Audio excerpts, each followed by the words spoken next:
Families are having to make a lot of tough decisions right now because of inflation and unexpected expenses. But there are some options if you're having trouble. Senior industry analyst for Bankrate, Ted Rossman's joining us now. Ted, good morning.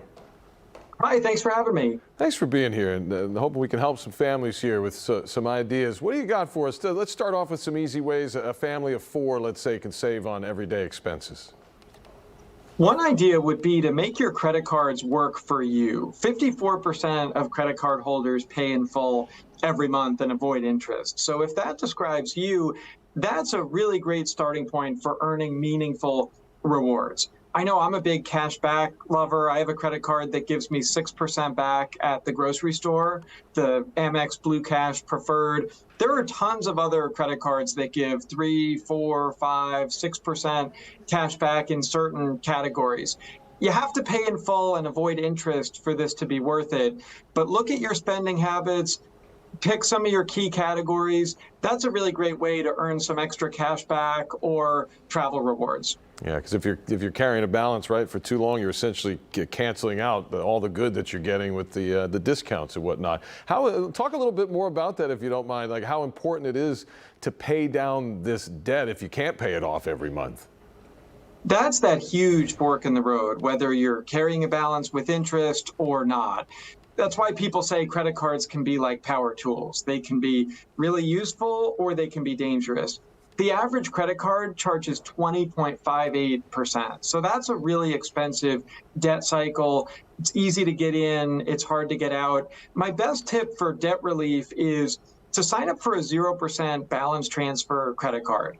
These allow you to avoid interest for up to 21 months. Examples include the Wells Fargo Reflect, the Bank Americard, and the Citi Simplicity. If you have debt, get one of these cards. I would say don't add any new purchases. Just divide what you owe by the number of months in your 0% term. Try to stick to that. It could save you hundreds or thousands of dollars in interest charges. Okay, and I know with a balance transfer, a lot of times, maybe all the time, there is a fee involved, but if the balance is high enough, you don't see that fee outweighing the savings, right, long term? The fee is typically 3 to 5%. So the average credit card balance is around $6,000. So we might be talking a couple $100 fee.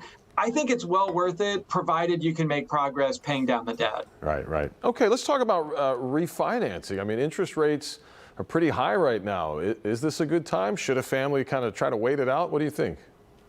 Unfortunately, the refinancing window for mortgages is closed on just about everybody because rates have gone up so much. The 30-year fixed right now is about 7% on average. Other than a brief trip above 7% last fall, these are the highest mortgage rates other than that in about 20 years. So this is actually one of the real headwinds for the housing market right now. It's contributing to low inventory because a lot of people have these fixed rate mortgages at 3 or 4%, and they don't want to move and pay a higher home price and a higher mortgage rate. It's going to be a while, unfortunately, before we see these rates come down. I got to wait that out. So for maybe, I guess, the sort of last ditch effort advice, a family's having a lot of trouble, can't keep up with all the bills. What's your advice, Ted? There are plenty of things you can do. Reputable nonprofit credit counseling agencies like Money Management International can help with debt relief.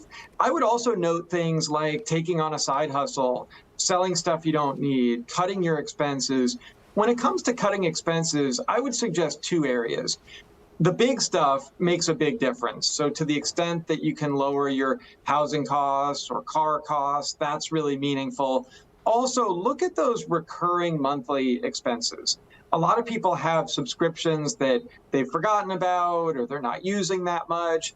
Cutting a recurring expense has 12 times the annual impact of doing the same thing just once. So comb through your bank and credit card statements and see if there are some of these hidden charges that are adding up.